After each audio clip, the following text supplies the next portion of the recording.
Ma'am, ये जो आप पढ़ा रही हैं ये सेकंड ईयर की बुक है आईटी सीरीज की? मैं ना उसी में से पढ़ाने लगी हूँ वापस, जो आपको पढ़ा नहीं रही थी मैं, वो उसमें भी है ये चैप्टर। ठीक है, इंटरनेट का। पहले जो मैम आप पढ़ा रही हाँ। थी वो सेकंड ईयर की बुक कौन है? सी बुक को क्या पढ़ाया था मैंने?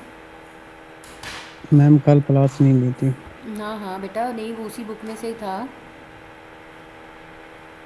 आईटी कम्युनिकेशन, हाँ सीरीज जी, की? वही वाली बुक थी, कंसेप्ट ऑफ आईटी सीरीज़ वाली।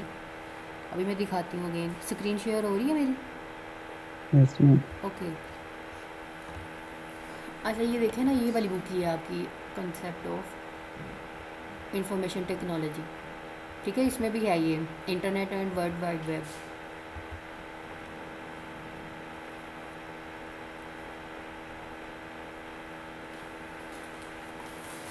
तो ये आपके कोर्स का पार्ट है, आप लोगों के पास कोर्स आउटलाइन होगी।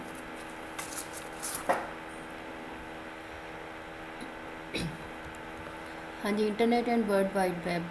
इसमें हमने इंटरनेट को देखना है, ट्रिपल डब्ल्यू को देखना है, ईमेल को देखना है, और हम इंटरनेट के फ़ायदे देखेंगे, नुकसान देखेंगे, मतलब कहाँ कहाँ पे इसको यूज़ करते हैं। स्पेशली हमें ना डिस्टेंस लर्निंग और वेब बेस्ड जितनी भी हम टेक्नोलॉजी यूज़ करते हैं वहाँ पे हमारा ज़्यादा स्कोप है इस चीज़ का। ओके, क्योंकि आपके सिलेबस में ये इन्वॉल्व है। हाँ जी, इंटरनेट को दोबारा बताने की तो ज़रूरत है नहीं। इंटरनेट क्या होता है? Internet is a collection of millions of computers around the world that all are connected to one another. ठीक है, हमें तो ये मैंने कल भी इसको एलेबोरेट कर दिया था बड़े अच्छे से। तो इसको हम ग्लोबल नेटवर्क भी कहते हैं, ग्लोबल विलेज भी कहते हैं। और ये किस तरह आपके डिफरेंट लिंक्स के साथ, टेली कम्युनिकेशन लिंक्स के साथ कनेक्टेड है, through phone lines, fibre optics line, satellite and wireless connection. मतलब इनके ज़रिए ये कनेक्टेड है आपस में, हम जो भी कम्युनिकेशन कर रहे हैं एक दूसरे के साथ थ्रू इंटरनेट।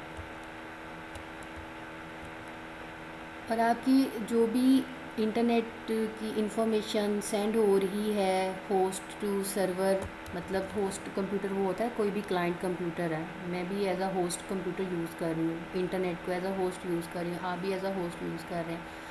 और servers that are part of the internet, तो वो कौन सा प्रोटोकॉल यूज़ करते हैं? वो TCP/IP प्रोटोकॉल यूज़ करते हैं। TCP/IP स्टैंड फॉर क्या होता है? ट्रांसमिशन कंट्रोल प्रोटोकॉल और इंटरनेट प्रोटोकॉल। ये किस पर्पज़ के लिए यूज़ हो रहा था? देखिए हमारा पर्पज़ क्या है, इंटरनेट के ऊपर कम्युनिकेशन करना, कुछ भी सर्च करना, तो वो है तो कम्युनिकेशन ही है।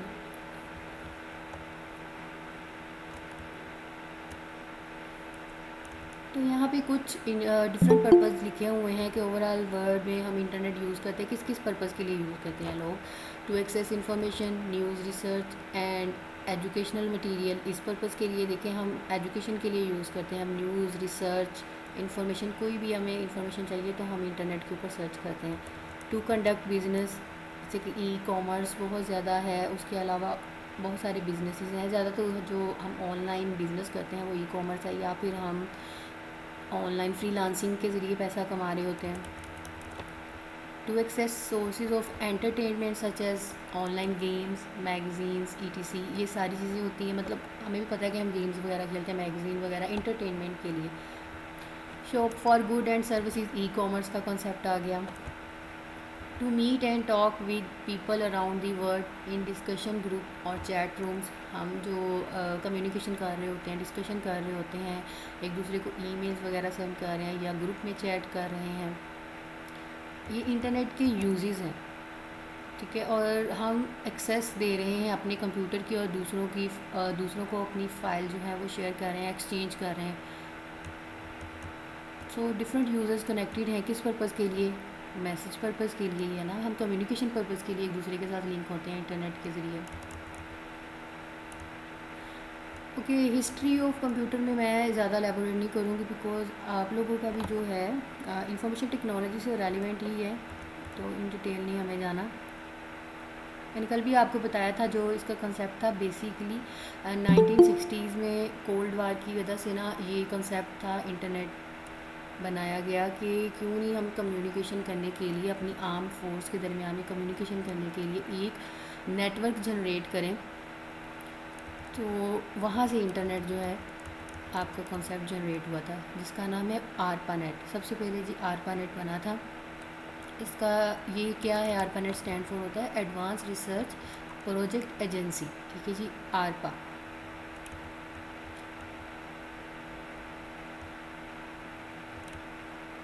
और डारपानेट था, ये defence advance research project agency था, ये डिफेंस पर्पस के लिए था, ठीक है जी, एक स्पेसिफिक डिफेंस एरिया के लिए सिर्फ और सिर्फ वही उसको यूज़ कर सकते थे, और किसी कोई मतलब लोकल पर्सन उसको यूज़ नहीं कर सकता था।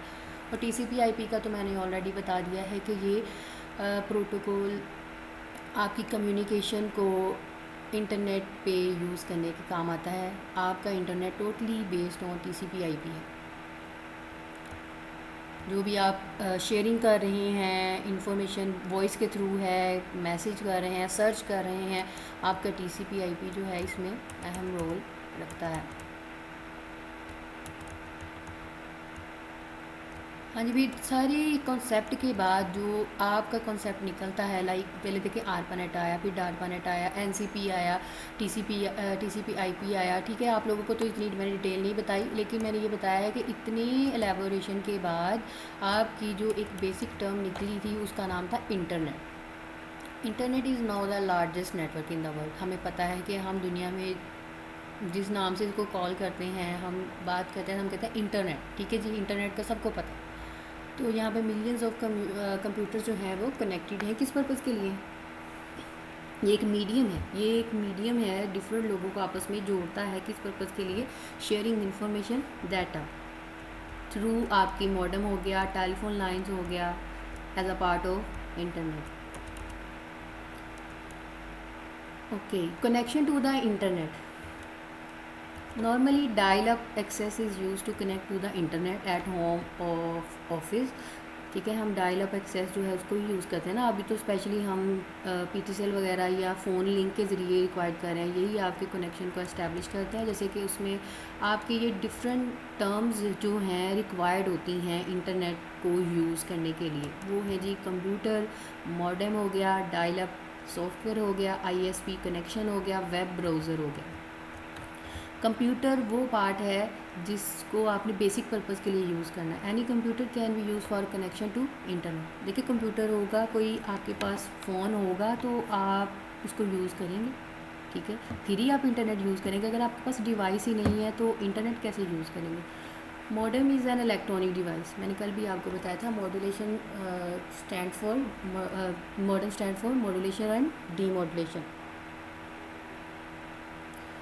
इलेक्ट्रॉनिक डिवाइस है, इसी वजह से इसको इलेक्ट्रॉनिक डिवाइस कहा गया। That is use to transfer data over internet. So मैं इसको ज़्यादा डिटेल में नहीं जाऊँगी। डायल-अप सॉफ्टवेयर क्या है? Is use to establish connection between a personal computer and a server of an ISP। हाँ जी भाई, आपका जो पर्सनल कंप्यूटर है, आपका जो अपना कंप्यूटर है जिसके भी थ्रू आप यूज़ कर रहे हैं, हम इंटरनेट यूज़ कर रहे हैं, हाँ मोबाइल फ़ोन है, कोई लैपटॉप है, कुछ भी है, ठीक है, और कोई भी सर्वर है, वो किसके साथ कनेक्टेड है? ISP। ISP क्या होता है? ISP होता है इंटरनेट सर्विस प्रोवाइडर होता है। अब इंटरनेट सर्विस प्रोवाइडर किसको कहते हैं? जैसे कि आप लोगों को जहाँ से आप नेटवर्क की एक्सेस ले रहे हैं, मॉडेम किसके साथ कनेक्टेड है? आप फ़ोन लाइन के ज़रिए तो कनेक्टेड है, लेकिन वो कौन सी कंपनी आपको प्रोवाइड कर रही है? PTCL कर रही है, तो PTCL एज अ ISP काम कर रही है, ठीक है जी। डिफरेंट ISPs हैं जो आपको इंटरनेट की एक्सेस प्रोवाइड करती हैं। तो जो भी हमने डायल अप सॉफ्टवेयर, इसी को कहते हैं अपने पर्सनल कंप्यूटर को ISP सर्विसेज के साथ जोड़ देना। हाँ जी, ISP connection, ISP stand for internet service provider, already बता दिया मैंने। It provides the link between the computer and the internet. ये किसके दरमियान में लिंक होता है? कंप्यूटर और इंटरनेट के दरमियान में। अब देखिए भाई, ISP कनेक्शन हो चुका है, डायल अप सॉफ्टवेयर अटैच हो चुका है, अब ISP कनेक्शन की बात करनी है तो वो डायरेक्ट लिंक होगा कंप्यूटर और इंटरनेट के दरमियान में। तो यहाँ पे आप अपना, आपको एक IP दे दिया जाता है, आपके मॉडेम का ना एक IP होता है, उसी IP की बेस पे आप इंटरनेट मैम यूज़ कर रहे आपकी होते वॉइस हैं। नहीं सही आ रही।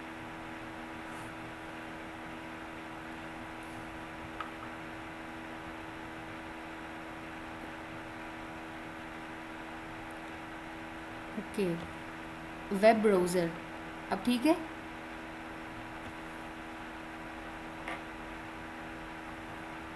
मैम हमारे पास तो सही आ रही है आपकी वॉइस। वो शायद उसके पास कोई नेटवर्क प्रॉब्लम। हाँ जी, हाँ जी बेटा, वो कोई नेटवर्क प्रॉब्लम होगा उसके पास। तो प्लीज़ अपना जो है ना माइक या माइक्रोफोन या कोई भी मतलब आप हैंड फ्री लगाइए, उसको सही कर लें। ओके जी, वेब ब्राउज़र। मुझे नहीं पता कि ये बताने की ज़रूरत है वेब ब्राउज़र्स क्या होते हैं। ये देखें जी, ये जहाँ पे ये एक्सेस है, ये आपका वेब ब्राउज़र है। जैसे ये मोज़िला है, ठीक है, गूगल क्रोम है, आपका ओपरा है। तो ये डिफरेंट आपके वेब ब्राउज़र्स हैं। हमें भी पता है कि हमारी अपनी विंडोज़ के अंदर भी एक वेब ब्राउज़र होता है। तो वेब ब्राउज़र एक मेजर सोर्स है जिसके ज़रिए आप इंटरनेट को एक्सेस कर सकते हैं। Finally an internet browser is required, ठीक है। हमें अब देखिए सारा कनेक्शन हो गया, कंप्यूटर भी है आपके पास, आपने उसके अंदर सिस्टम सॉफ्टवेयर भी कर लिया, आपने उसके ऊपर एप्लीकेशन सॉफ्टवेयर भी कर लिए, आपने मॉडेम की कनेक्टिविटी भी कर दी, आपने डायल अप सॉफ्टवेयर बना दिया, ठीक है, उसको आईएसपी के साथ जोड़ दिया, मतलब आपको एक्सेस मिल गई, आपने पे कर दिया है। अब आप जो है इंटरनेट यूज़ कर सकते हैं एक लिमिटेड ड्यूरेशन के लिए, ठीक है। ऐसा ही होता है ना, हम पे करते हैं लिमिटेड ड्यूरेशन के लिए करते हैं। फिर अब आईएसपी कनेक्शन जो है वो आपको प्रॉपर जितनी भी स्पीड आपने ली है उसके अकॉर्डिंग आपको सप्लाई करेगा। देन आप कैसे एक्सेस करेंगे? वेब ब्राउज़र्स होंगे तो आप इंटरनेट को यूज़ करेंगे, सर्च करेंगे, कोई भी चीज़ सर्च करनी है तो वेब ब्राउज़र्स हम यूज़ करते हैं। तो internet browser is required. Browser is the software that is use to view web pages. Microsoft Internet Explorer and Netscape Communicator are popular web browser. यहाँ पे ये बेसिकली वो लिखे हैं जो हमें विंडोज़ के अंदर इंस्टॉल मिलते हैं, ठीक है। हम खुद भी कर लेते हैं, मोज़िला कर लेते हैं, गूगल कर लेते हैं, ओपरा कर लेते हैं, इसके अलावा बहुत सारे हैं वेब ब्राउज़र, लेकिन जो ज़्यादा फेमस है वो हम जिसको जानते हैं वो है गूगल।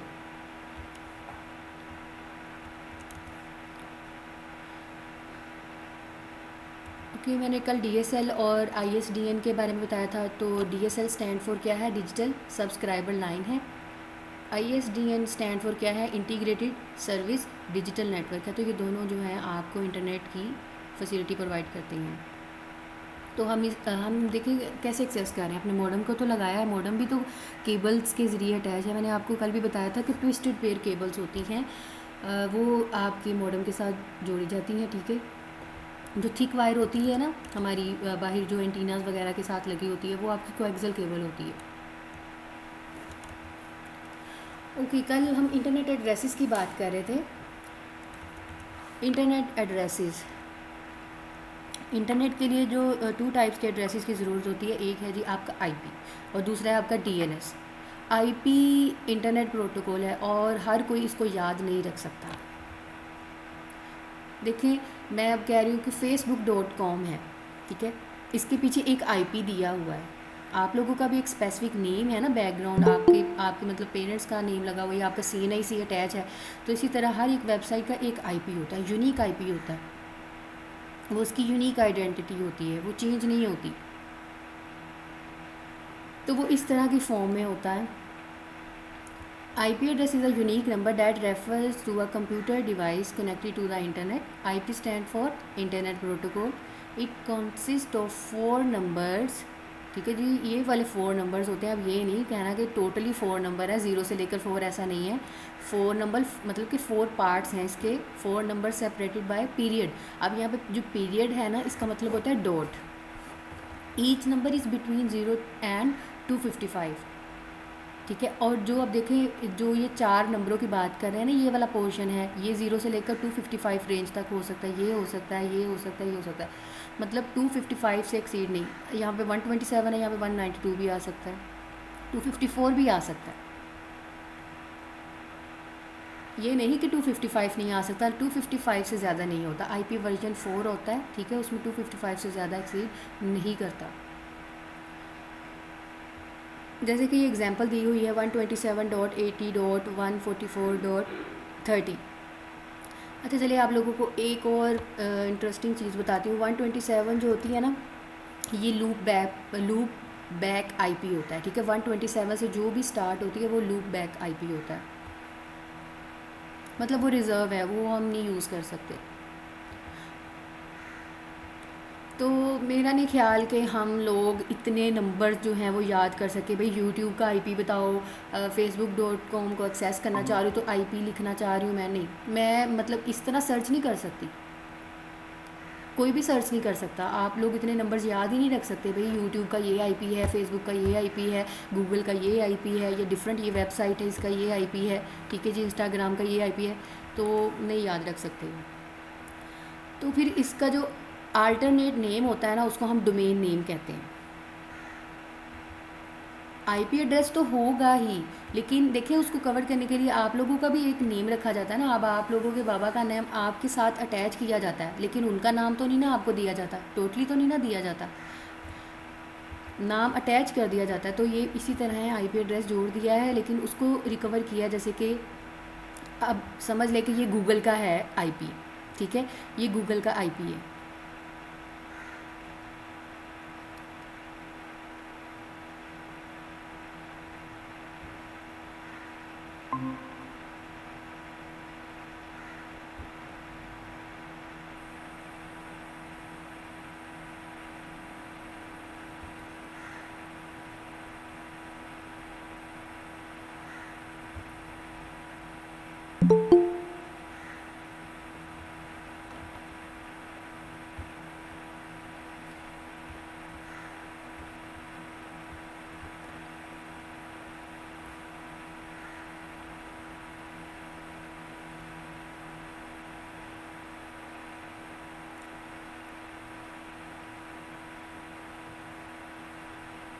ये स्क्रीन शो हो रही है बेटा? जी अब हो गई। ओके, मैं आईपी एड्रेस के बारे में बता रही थी, ठीक है। अब डोमेन नेम के बारे में बताना है। तो लेट्स सपोज ये गूगल का ही है, ठीक है, 127.80.144.30 ये गूगल का है। तो आप इस तरह सर्च कर सकते हैं, आप लोगों को ये याद रह जाएगा? नहीं ना रहेगा। तो इसलिए इसके आईपी को कवर करने के लिए एक नाम दे दिया जी, google.com। देखिए .com, डॉट लाजमी लगना है, तो उस पार्ट को हम कहते हैं डोमेन नेम। तो आईपी एड्रेस हर कोई याद नहीं रख सकता, इसलिए उसका अल्टरनेट जो नाम है उसको हम डोमेन नेम कहते हैं। तो यहाँ पे डिफरेंट लेवल्स की टॉप लेवल डोमेन्स होती हैं, जैसे कि हमें पता है कि www लाजमी लगता है जब हम सर्च करते हैं कोई भी चीज़, ठीक है। पहले होता था लाजमी, हम www जो था वो लगाते थे। अब हमें ज़रूरत नहीं है, वो ऑटोमेटिकली इसको ले लेता है। जैसे कि मैं यहाँ पे YouTube लिखूँगी ना तो वो ऑटोमेटिकली ये देखिए www उसने लगा दिया। पहले इंटरनेट ऐसे नहीं चलता था, उसके पहले हमें www जो है वो लगाना पड़ता था। तो ये मैंने आपको बताया है कि www ये आपकी है डोमेन नेम, इसको कहते हैं ओवरऑल डोमेन नेम। .com देखिए डॉट के साथ एक्सेस हो रही है। तो यहाँ पे एक एग्जांपल दी है, जैसे कि country of Pakistan is PK, ठीक है, PK है, हमें पता है कि शॉर्ट एब्रीवेशन में PK हम। फॉर एग्जांपल www.hec.gov.pk, ठीक है, HEC की वेबसाइट है ये, .gov मतलब गवर्नमेंट की है, .pk। तो ये मतलब मेंशन नहीं है कि भाई हम एक्सटेंशन नहीं ले सकते, हम डॉट के साथ जितनी मर्ज़ी उसकी एक्सटेंशन ले सकते हैं। हाँ जी, तो टोटल ओवरऑल जो आपके एक मेथड यूज़ होता है to store domain name and corresponding IP addresses is called domain name system, जिसको हम कहते हैं DNS। ओवरऑल वर्ड में जो भी ये वेबसाइट्स वगैरह के नेम एलेबोरेट कर रहा है उसको हम कहते हैं डोमेन नेम सिस्टम। देखिए दो चीज़ें होती हैं, एक आपने लेनी होती है, एक आपने आईपी एड्रेस लेना है, ठीक है, एक आपने डोमेन नेम लेना है। डोमेन नेम लेना है, अब उसको रखवाना किधर है? एक वेबसाइट ली है आपने, उसको रखवाना किधर है? उसके लिए एक सर्वर की ज़रूरत होती है। जैसे आप लोगों ने अपना डाटा रखना है तो आपको एक कंप्यूटर या किसी भी स्टोरेज डिवाइस की ज़रूरत होती है। इसी तरह आप लोगों ने डोमेन नेम तो ले लिया है, तो इंटरनेट के ऊपर ये ऐसे ही नहीं चीज़ें पड़ी हुई, ठीक है। ये जो आपको वेबसाइट नज़र आ रही है इसका अपना एक सर्वर है। अगर ये यूट्यूब है तो इसका अपना एक सर्वर है, उसने उस सर्वर के ऊपर इसको रखवाया हुआ है।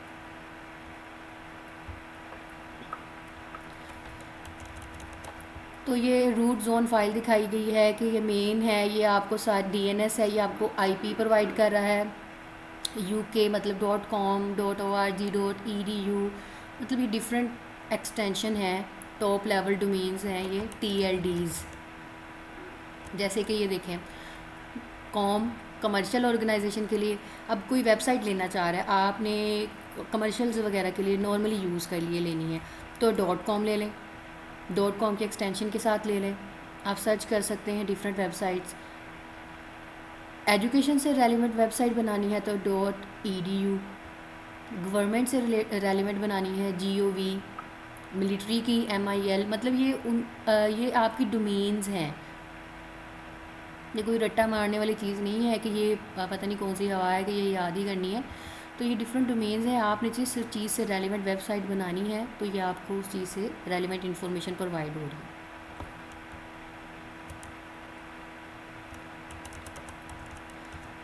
जी, अब हम बात करते हैं सर्विसेज ऑफ इंटरनेट। सबसे पहले तो जो बेसिक और मेजर सर्विस है ना इंटरनेट की, वो है WWW, वर्ल्ड वाइड वेब, जिसको हम सिंपल वेब भी कहते हैं। It provides the facility to publish information on internet. हाँ जी भाई, अभी मैंने आप लोगों को दिखाया कि अगर ये यूट्यूब चल रही है तो इसके पहले WWW जो लग रहा है ना, उसी की वजह से वो आपकी वेबसाइट चल रही है। तो ये आपकी डिफरेंट जो भी इंफॉर्मेशन पब्लिश हो रही है इंटरनेट के ऊपर, इसी की वजह से ही हो रही है, WWW की वजह से। It is a collection of documents और web pages stored on computer permanently.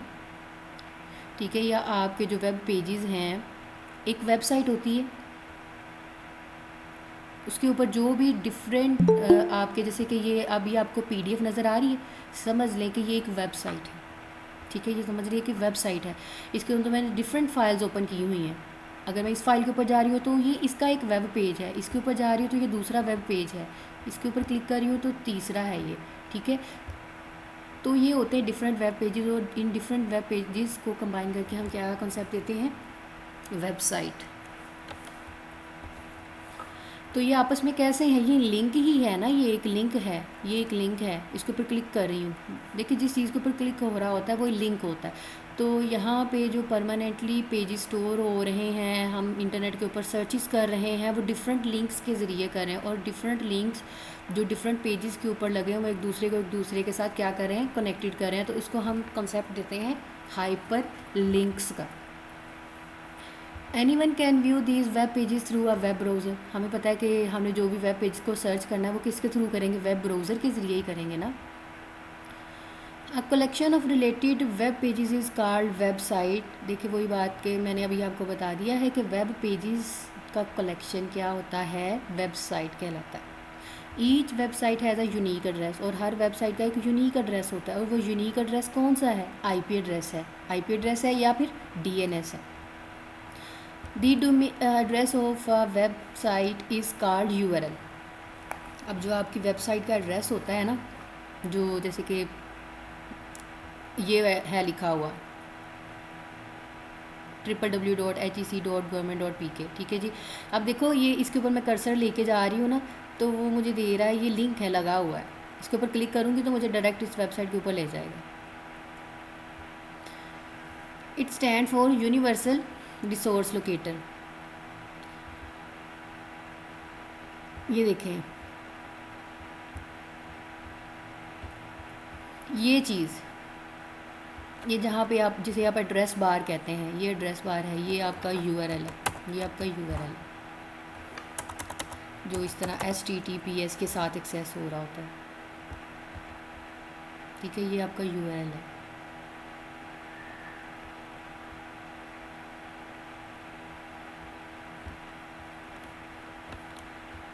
तो यूजेस क्या है WWW मैम, के? हर वेबसाइट का एक IP भी होता है ना? हाँ जी बेटा, हर एक वेबसाइट का IP एड्रेस होता है। मैंने अभी आपको यही तो बताया है, IP के बगैर कभी भी वो अगर एक्सेस नहीं ले सकता। जी, अगर मैम हम वेबसाइट लिखना चाहे तो वेबसाइट लिखना है, अगर IP लिखना चाहे तो सेम ही वो हाँ जी बिल्कुल, करेगा ना आप वर्क। मैं वही बता रही हूँ कि यहाँ पे या IP लिख लो। ठीक है, अब देखो, हम आप याद रख सकते हो यूट्यूब का IP क्या है, मोजिल्ला का उसका क्या है, जैसे कि आप देख लें कि गूगल क्लासरूम का IP क्या है, मीट लिंक का क्या है, आप याद रख सकते हैं इन चीज़ों को। IP नहीं याद रख सकते, लेकिन आप नाम ज़रूर याद रख सकते हैं। ठीक है, जैसे कि अगर मैं इसको भी लिख रही हूँ तो ये किसी जी ना किसी का तो आईपी होगा।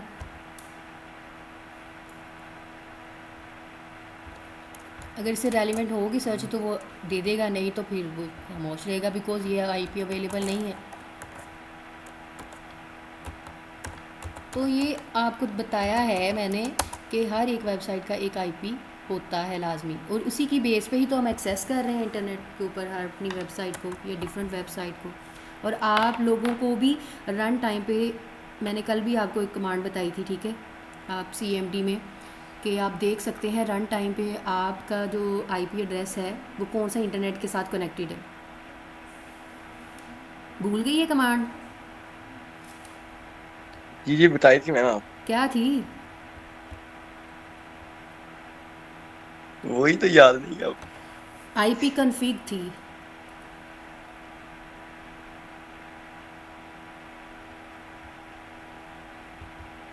याद रखा करें ना, अभी कल पढ़ा है और हालात चेक करें अपने। हाँ जी भाई, हम ट्रिपल डब्ल्यू को किस किस पर्पज़ के लिए यूज़ कर सकते हैं? एडवर्टाइजमेंट के लिए यूज़ कर रहे हैं, शॉपिंग के लिए यूज़ कर रहे हैं। जैसे कि आप लोग कैश ऑन डिलीवरी, हम तो ज़्यादा ट्रस्ट इसी के ऊपर करते हैं, लेकिन जिन्होंने करना होता है ना क्रेडिट कार्ड के ज़रिए ही करते हैं शॉपिंग। ई कॉमर्स का कॉन्सेप्ट ही तब आता है जब आप ऑनलाइन ट्रांजैक्शन कर रहे होते हैं। फ़्लाइट इन्फॉर्मेशन, लाइक कोई भी आपने फ़्लाइट बुक करवानी है या फिर फ़्लाइट अराइवल्स या डिपार्चर, उसका मतलब हर चीज़ इन्फॉर्मेशन आप ले सकते हैं अब इंटरनेट से। तो वो कहाँ से ले रहे हैं? वो वेबसाइट ही बनी हुई है। तो इंटरनेट ना टोटल कम्बिनेशन ऑफ वेबसाइट्स है।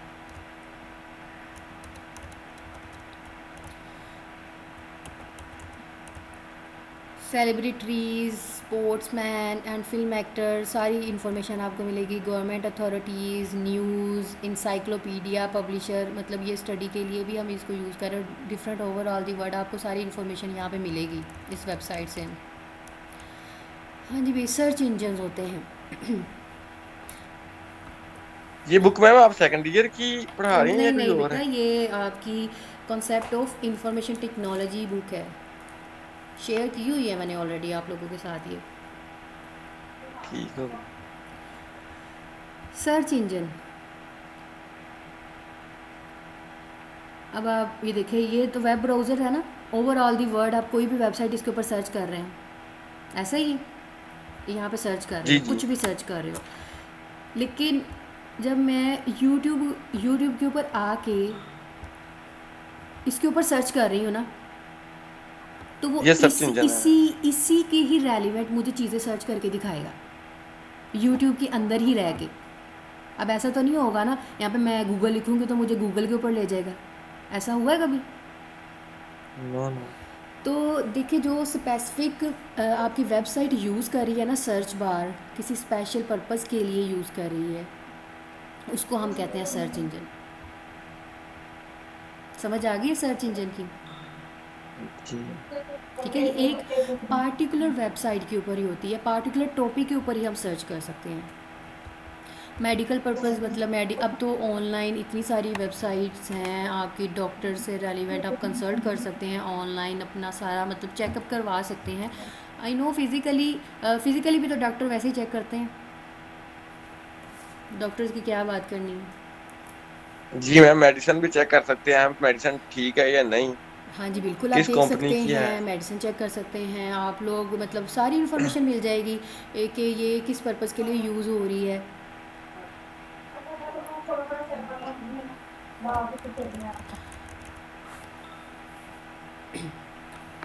हाँ जी भी, अब हम ईमेल की बात करते हैं। अभी हमने इंटरनेट को देख लिया, हमने ट्रिपल डब्ल्यू को देख लिया, अब हमने ईमेल की बात करनी है।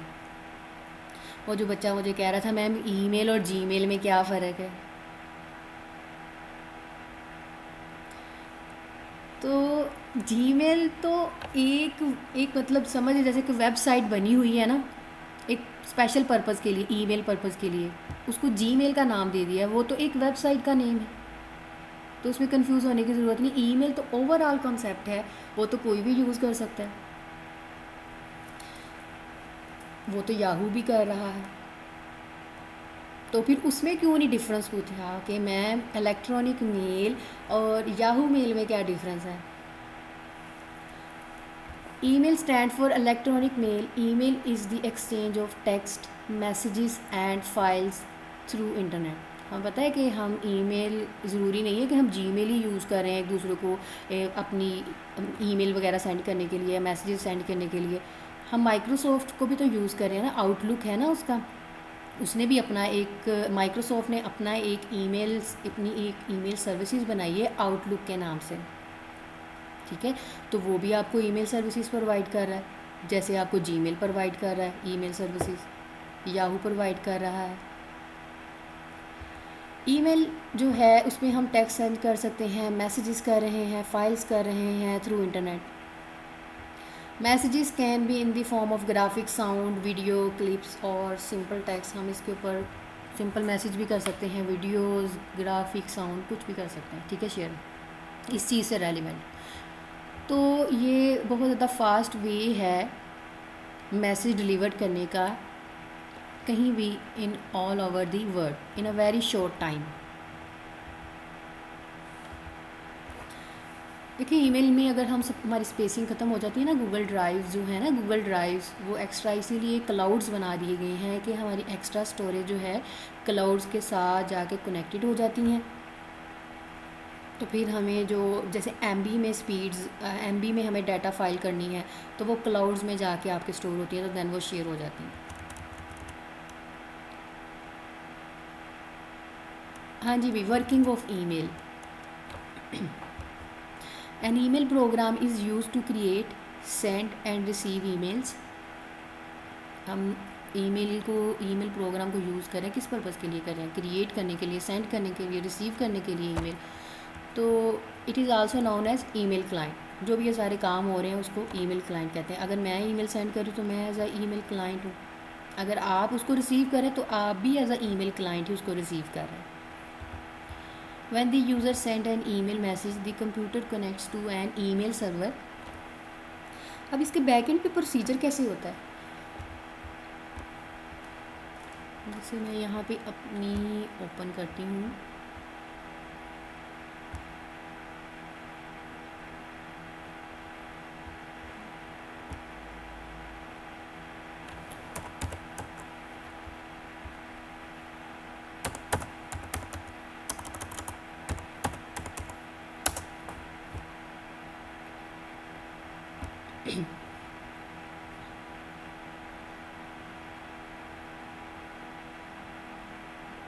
तो ये आपकी एक ईमेल सर्विस है जिसका नाम है जीमेल, और तो कुछ भी नहीं है इसमें।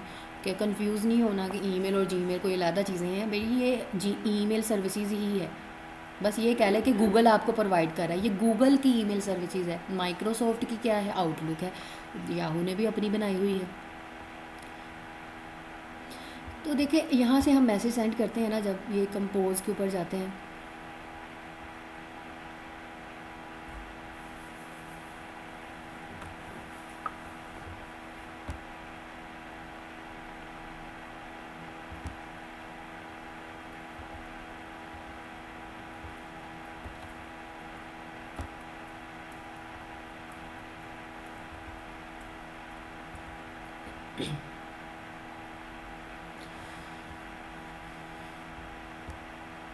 पता नहीं क्या मसला है। चले, जब हम मतलब हमने मैसेज लिखना है, हम कंपोज के ऊपर जाते हैं, हम वहाँ पे मैसेज लिखते हैं, ठीक है।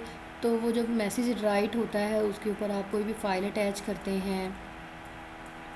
देखें जैसे कि किसको सेंड करना है, टू मतलब किसको सेंड करना है वो आपने यहाँ पे लिखना है, ठीक है। तो मैं यहाँ पे लिख रही हूँ, जैसे कि ये भी मेरी ही है, ठीक है, मैं इसको ले लेती हूँ। तो ये सब्जेक्ट मतलब किस चीज़ से रेलिवेंट आप ईमेल शेयर करना चाह रहे हैं वो आप सब्जेक्ट दे दें। स्टडी, मैंने यहाँ पे स्टडी लिख दी, स्टडी पर्पज़ के लिए। जो भी आपने ईमेल लिखनी होती है, मतलब हेलो, अस्सलाम वालेकुम, जैसे भी आपने स्टार्ट करनी है वो करें। कोई भी फाइल अटैच करनी है तो यहाँ से अटैच होगी, ठीक है। जो भी फाइल अटैच करनी है वो आप सिलेक्ट कर लें और ओपन कर लें, वो अटैच हो जाएगी, ठीक है। अगर वो 25 से ज़्यादा होगी तो फिर वो आपके गूगल ड्राइव के ऊपर इंस्टॉल होना शुरू हो जाएगी। अगर आपको कुछ भी यहाँ पे लाइक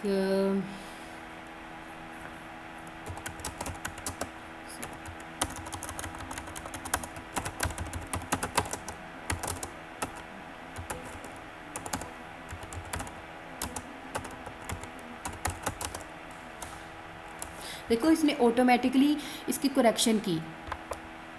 तो ये आपको डिफरेंट सर्विसेज मतलब इस चीज़ से रेलिवेंट भी प्रोवाइड करते हैं कि स्पेल चेकर भी आपको प्रोवाइड हो रहा है। अब देखिए लेट्स सपोज कि मैंने इसके फ़ॉन्ट्स वगैरह चेंज करने हैं, तो ये देखें फॉर्मेटिंग ऑप्शन रहते हैं। फॉर्मेटिंग ऑप्शन में आप यहाँ पे जाके इसके डिफरेंट, जैसे कि बोल्ड कर दिया मैंने, इटैलिक कर दिया मैंने, अंडरलाइन लगा दी, या फिर कोई भी कलर चेंज करना चाह रही हूँ,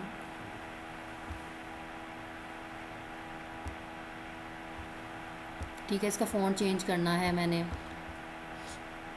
तो ये आप लोगों के सामने ही सारी चेंजेस अगर हो रही है। अब देखिए मुझे जैसे कि हम वर्ड पे नहीं मैंने आपको काम करवाया था, वैसे ही है ये, बुलेट्स वगैरह लगा के सेंड करनी है ईमेल, डेकोरेट करके सेंड करनी है, ये तो आप लोगों के ऊपर डिपेंड करता है, ठीक है। अगर कोई इंसर्ट लिंक करना हो, लिंक इंसर्ट करना हो, ठीक है, कोई भी टेक्स्ट लिखें और उसका लिंक दे दें। जैसे कि अगर मैं अपने चैनल का यहाँ पे लिंक दे सकती हूँ, मैं यहाँ पे वेब एड्रेस है उसमें चैनल का लिंक दे दिया कि आप लोगों का जो मतलब मैंने अभी क्लास का लेक्चर अपलोड किया है उसका लिंक दे देती हूँ, तो वो मैं अटैच कर सकती हूँ उसके साथ। तो ये लिंक्स के लिए है। इमोजीज़ वगैरह, इमोटिकन्स वगैरह लगाने हो आप लोगों ने, जैसे हम चैट वगैरह में यूज़ करते हैं, तो ये देखें आपको सारी यहाँ पे भी फैसिलिटी प्रोवाइड हो रही है। ये आपकी गूगल ड्राइव होती है, गूगल ड्राइव होती है ना क्लाउड, जहाँ पे आपका ज़्यादा डाटा पड़ा होता है।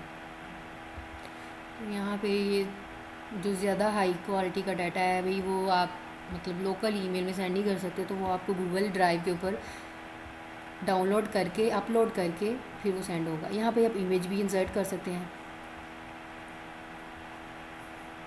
ठीक है, यहाँ से भी ले सकते हैं, अपने एल्बम से भी ले सकते हैं अगर आपने जनरेट किया हुआ है, अपलोड कर सकते हैं। कोई वेबसाइट एड्रेस का यूआरएल दे दें, डायरेक्ट इमेज उठाना है तो यूआरएल उठा दें, उसका वो दे दें। तो ये आपके डिफरेंट वेज हैं। अगर आपको उसको डिस्कार्ड करना है तो आप यहाँ से कर सकते हैं। That's it.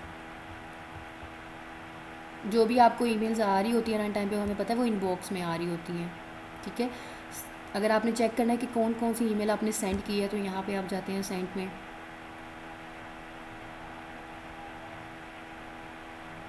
ठीक है, मतलब कि किस किस को सेंड की है, ये सारी चीज़ें इन्फॉर्मेशन आ जाएगी आपकी। और देखिए यहाँ पे ये न्यू मीटिंग और ज्वाइन अ मीटिंग का लिंक भी यहाँ पे आ रहा होता है, बिकॉज आपकी गूगल क्लासरूम ही प्रोवाइड कर रही है ना हमें ये फैसिलिटी मीट लिंक की।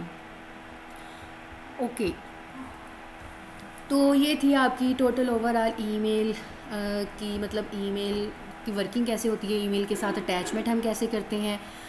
अब ईमेल सर्वर क्या होता है? Email server is a host computer on a internet that is use to send and receive email. देखिए मैंने यहाँ से सेंड कर दी, मुझे नहीं पता कि आप लोगों तक वो ईमेल कैसे पहुँची है, ठीक है। अब जिस बंदे ने ये वेबसाइट बनाई है, जो उसको डील कर रहा है, उसके सर्वर में ये चीज़ जाएगी, वो देखेगा कि इसने ये किस सेंडर का आईपी है और किस सेंडर के आईपी को ये ईमेल सेंड की जाएगी, ठीक है। अगर मैंने एक नाम भी लिखा है ना, तो उसके पीछे भी एक आईपी लिख दिया जाता है, तो वो ऑटोमेटिकली आपकी सारी सर्विसेज कौन कर रहा होता है? बैक एंड पे सर्वर कर रहा होता है।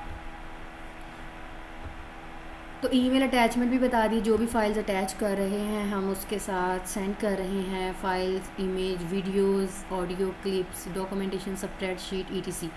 माइम इज़ एन इंटरनेट, ठीक है जी। माइम का कॉन्सेप्ट होता है multipurpose internet mail extension. MIME is an internet protocol, और कि क्या सपोर्ट करता है, जो भी ईमेल अटैचमेंट हो रही है ना, ये ऑडियो वीडियो ग्राफिक्स ऐसे ही नहीं हो रही। पहले email just as a message send होता था, उसके साथ कोई भी ऑडियो और वीडियो सेंड नहीं हो रही थी, ना इमेजेस वगैरह सेंड होती थी, ना ही उसके ऊपर ये इमोटिकन्स, इमोजीज़ वगैरह हम लगा सकते थे। तो वो माइम का कॉन्सेप्ट है जो अटैचमेंट करवा रहा है आपकी ईमेल के ऊपर। Yahoo provides attachment size of 10 MB। तो याहू आपको क्या प्रोवाइड कर रहा है, जो भी मतलब याहू का भी अपना ईमेल है, ठीक है। याहू मेल लिखेंगे तो आपको पता है कि याहू की अपनी ईमेल सर्विसेज है प्रोवाइड करे, तो उसका कितना साइज़ है? 10 MB है। और आपकी जो जीमेल है उसका 25 है।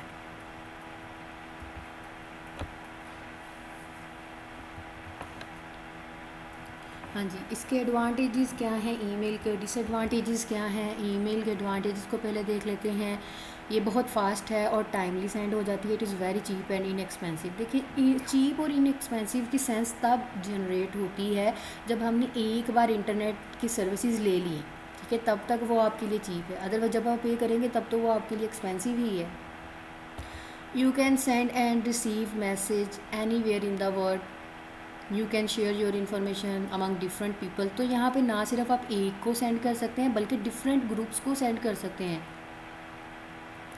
तो अभी वो भी मैं करके दिखा देती हूँ। डिफरेंट ग्रुप्स को हमने सेंड करनी है तो वो कैसे करनी है।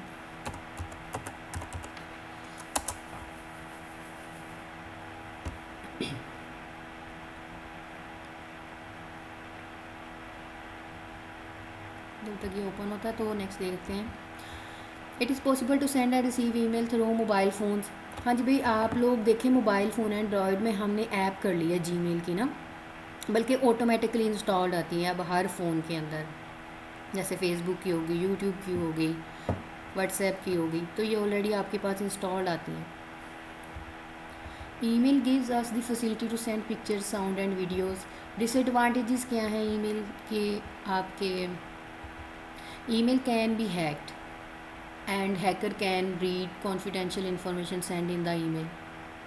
ठीक है, अब ये कोई भी टर्म हो सकती है, किसी को पासवर्ड बता दें, वो उसको इंटीग्रेट कर दे, आपकी जो अनऑथराइज पर्सन आपकी ईमेल को एक्सेस कर रहा है वो आगे उसको लीक कर दे आपकी कॉन्फिडेंशियलिटी इंफॉर्मेशन को। Email is read when the user connects with internet and check email account. मतलब कि डिफरेंट आपके अकाउंट की एक्सेस हो सकती है, आपके इंटरनल पीसी के अंदर इन्वॉल्वमेंट हो सकती है, क्योंकि आप डिफरेंट फाइल शेयर कर रहे हैं, अपने डाटा शेयर कर रहे हैं, तो वो बिजनेस से रेलिवेंट भी हो सकता है।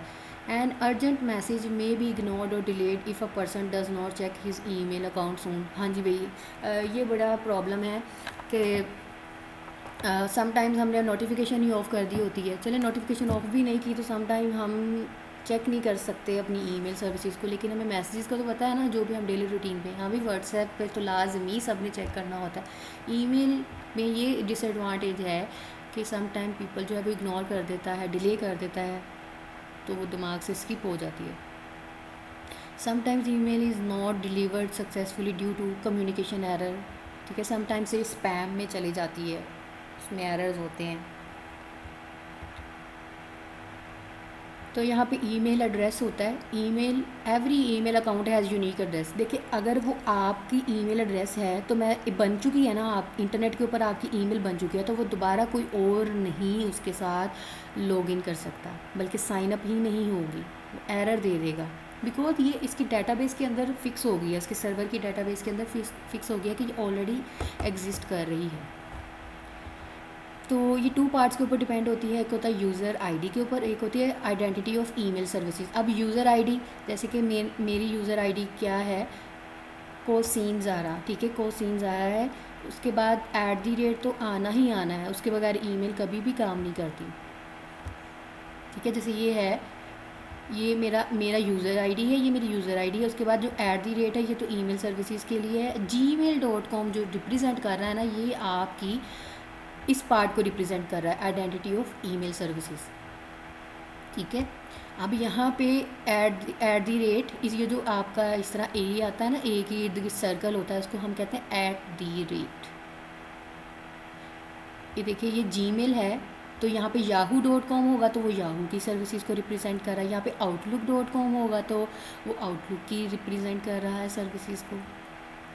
तो देखिए, ईमेल सर्विसेज आपको डिफरेंट जो वेबसाइट्स हैं उसको यूज़ कर रही हैं, और अपनी गूगल की क्या है, जीमेल है, याहू की क्या है, yahoo.com, माइक्रोसॉफ्ट की क्या है, outlook.com। हाँ जी, मैं यहाँ पे आप लोगों को डिफरेंट शेयरिंग बताने लगी थी कि हम ग्रुप्स में कैसे शेयर कर सकते हैं।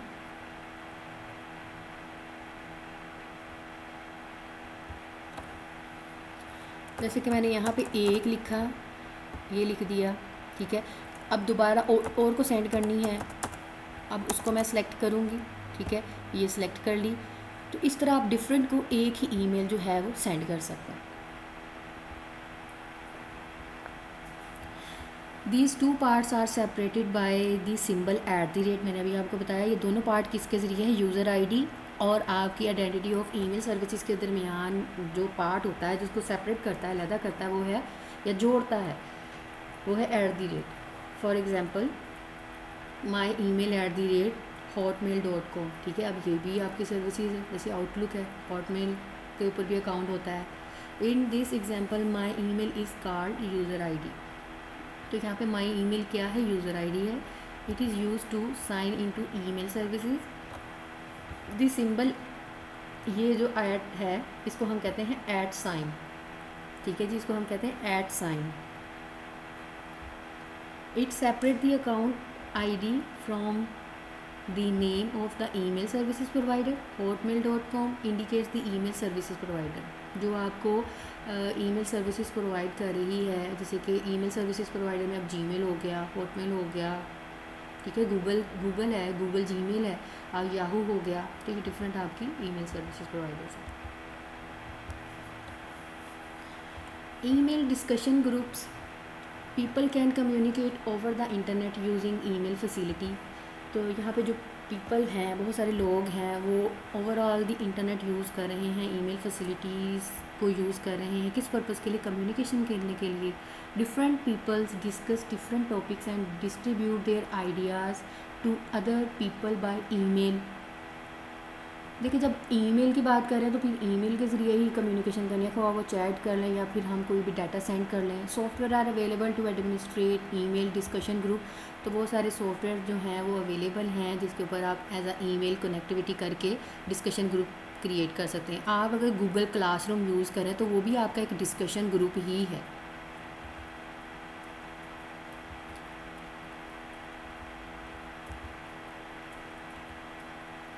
तो यहाँ पे एक एग्जांपल है, मतलब ये एक वेबसाइट है http://tile.net, ठीक है। ये आपकी ईमेल डिस्कशन ग्रुप है, ये वाली वेबसाइट, तो आप इसको सर्च कर सकते हैं